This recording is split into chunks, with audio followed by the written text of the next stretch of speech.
Church, this is Pastor Lance, and we're getting ready for Easter coming up this Sunday, and we're so excited about it. And I wanted to come to you today with a little devotion this morning, just as we kick off our Holy Week. And I'm going to be going over 5 different parts and things of Jesus' life as we read this story leading up to Easter. Can you imagine everything that the disciples saw? Can you imagine everything that they went through? Man, how exciting it would be to see people being healed and eyes being opened and death being raised. And so I want to read you a story from Mark chapter 11. Verse 12, it says, "The next morning as they were leaving Bethany, Jesus was hungry, and he noticed a fig tree in full leaf a little way off. So he went over to see if he could find any figs. But there were only leaves because it was too early in the season for fruit. Then Jesus said to the tree, 'May no one ever eat your fruit again.' And the disciples heard him say it." Now, we're going to skip down a couple of verses down to verse 20. It says, "The next morning as they passed by the fig tree he had cursed, the disciples noticed that it withered up from the roots.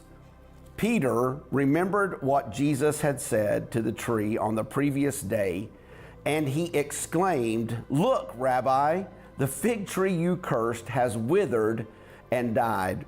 If you look at that scripture, what I love about this is the word there that says he exclaimed. And then when you look at him saying, "Look, Rabbi, the fig tree is cursed, you cursed has withered and died," there's an exclamation point behind that. What that simply means is that he was excited and was saying things in excitement. We look at Peter's life, and again, he has seen so many things, and Jesus called him, and when he called him, there was something about Jesus that pulled Peter from his daily life and his daily job to give up everything and just to follow him. The reason why is because Jesus was real. This was really happening. This was someone who was who had such a power behind him that it drew people to him. In fact, as we see Jesus' life, we see that people flocked to him. They were always coming and wanting to be around him. But what I love about this story is that as Peter exclaimed this word, "Look, Rabbi, the fig tree you cursed has withered and died!" Exclamation point. I love this because it seems like Peter never stops being amazed. Peter had seen miracles after miracle after miracle, and each one just as amazing as the one before it. I mean, he was amazed. He was amazed at what Jesus had done, and yet still, here we are talking about a fig tree, and he's amazed. Once again, excited.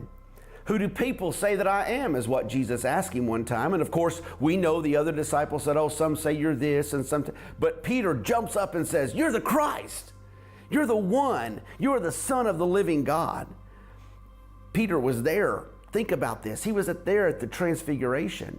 He saw the cloud come down. He heard the voice from heaven.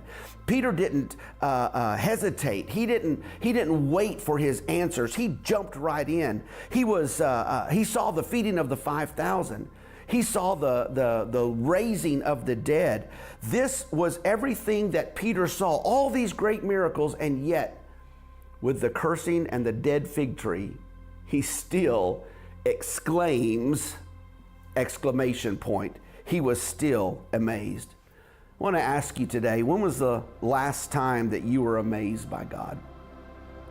Can you even allow yourself to be impressed or in awe of Jesus? You may say, "Well, we're at Easter time, and I've heard this story. Every year it's the same story. It doesn't change. Jesus raised from the dead."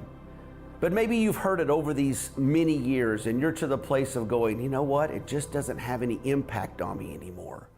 We're going to hear the same story. We're going to hear the same thing. It's going to be the same." And we get to that place where we go, does it really matter? But I want to tell you today that God is still amazing. That we can still stand in awe of what he did. You may say, oh, well, I've heard it so much that maybe it's even boring. But I want to encourage you to ask God. Ask Him, say, please, Lord, help me to be in awe of Jesus again. Because during this Holy Week, I want you to really look at this story. I want you to really hear what's being said. I want you to really read the Word. And I pray that once again, you can be in awe of Jesus. I love you guys, and we'll see you tomorrow.